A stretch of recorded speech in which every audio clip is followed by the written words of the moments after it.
অতিথিকে যথেষ্ট ধন্যবাদ পশ্চিমবঙ্গ সরকার। ধন্যবাদ জানাই বহরমপুর মহকুমা শাসককে, স্থানীয় সমষ্টি উন্নয়ন আধিকারিক এবং স্বাস্থ্য আধিকারিক মহাশয়কে।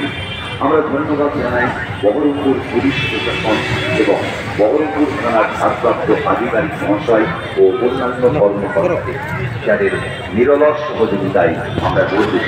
আমরা ধন্যবাদ জ্ঞাপন করছি বহরমপুর পৌরসভার পৌরপিতা এবং সকল কাউন্সিলরদের। আমরা ধন্যবাদ জানাই পশ্চিমবঙ্গ বিদ্যুৎ পর্ষদ, পশ্চিমবঙ্গ দমকল বিভাগ, এছাড়াও এলাকার সকল শুভানুধ্যায়ী, পৃষ্ঠপোষক এবং বিজ্ঞাপন দাতাদের শ্রী শ্রী রক্ষাকালী মাতা পূজা কমিটির পক্ষ থেকে জানাই বিনম্র কৃতজ্ঞতা।